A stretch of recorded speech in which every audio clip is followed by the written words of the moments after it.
L'édito politique. Bonjour Nicolas Bétou. Bonjour Dimitri. À gauche, on s'en souvient, il y a un peu moins de 10 jours, Anne Hidalgo avait lancé un appel à l'organisation d'une primaire à gauche pour maximiser les chances de victoire de la famille politique.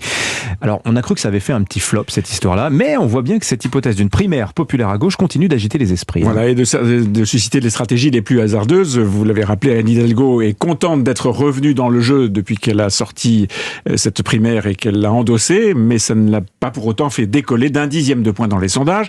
Yannick Jadot, qui a lui aussi bien du mal à se relancer, adorerait qu'on arrête enfin de lui poser des questions sur cette primaire, tandis que Jean-Luc Mélenchon, qui a balayé cette initiative d'un revers de main, préfère passer son temps à essayer dans son coin de rallier en vain pour l'instant Fabien Roussel, le candidat du Parti communiste. Un joli pataquès donc, mais ce n'est pas tout, parce que doucement, une autre hypothèse est apparue, elle devient crédible, un autre nom a commencé à circuler, celui de Christiane Taubira. Alors, il se trouve qu'elle doit s'exprimer en fin de matinée et Anne Hidalgo juste après elle.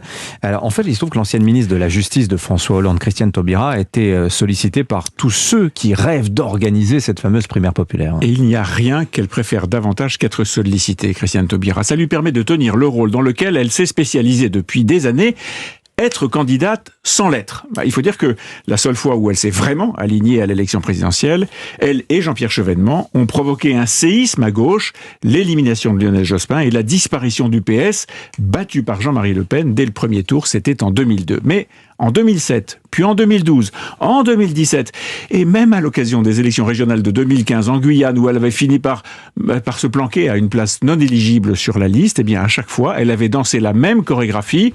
Je me débrouille pour être sollicité, et hop, un pas en avant, un pas en arrière, et puis rien. Alors, un sondage Ipsos pour France 2 souligne que 46% des électeurs de gauche seraient prêts à voter pour elle, pour Christiane Taubira, ce qui en fait tout de même une meilleure candidate qu'Anne Hidalgo, par exemple. Oui, mais vu l'état actuel de la candidate PS, ça n'est pas très convaincant. J'ajoute qu'un autre sondage la place à 2% des intentions de vote, parce que oui, l'ex-député de Guyane a un lourd passif auprès de pas mal de ses petits camarades de la gauche qui ne lui pardonnent pas d'avoir participé au démantèlement de la majorité de François Hollande. L'affaire se passe en 2016.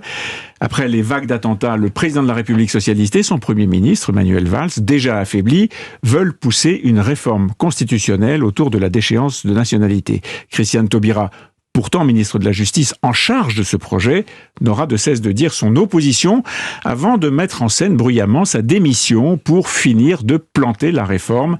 Bah oui, ça laisse des traces. Un des principaux dirigeants du PS me disait hier soir que la choisir comme candidate unique de la gauche, ce serait une catastrophe. D'abord parce qu'elle représente désormais une aile gauche de la gauche, très identitaire, ultra perméable aux théories woke et aux questions de racialisme. Pour lui, Christiane Taubira, candidate anti-vax, ce serait la fin de la gauche républicaine. Et puis je le cite toujours parce que c'est assez brutal comme argument, elle serait le meilleur agent électoral d'un vote pro-Zemmour. Ben oui, le candidat de Reconquête aurait en effet en visuel, c'est toujours lui qui parle, la traduction concrète de ce qu'il raconte avec le risque d'une campagne violente et de dérapage. Il ne faut pas oublier non plus que, au-delà de son côté icône pour une certaine gauche, Christiane Taubira a une image très clivante et tranchante dans la population française. Dès qu'on fouille un peu dans les études d'opinion, on s'aperçoit que l'ex-ministre du mariage pour tous est rejeté par une nette majorité de Français. Dans un sondage Opinionway qui combine l'intention de vote et le jugement des Français sur la personnalité de tous ceux qui pourraient se présenter, eh bien, elle arrive tout en bas du classement, derrière Marine Le Pen et juste devant Éric Zemmour. Un pas en avant et surtout, pour la gauche, un pas en arrière. Merci Nicolas Bétou. À la une de votre journal L'Opinion ce matin, vous passez en mode vacances, puisque vous nous parlez du théorème de la dinde de Noël. Est-ce qu'on parlera politique au réveillon?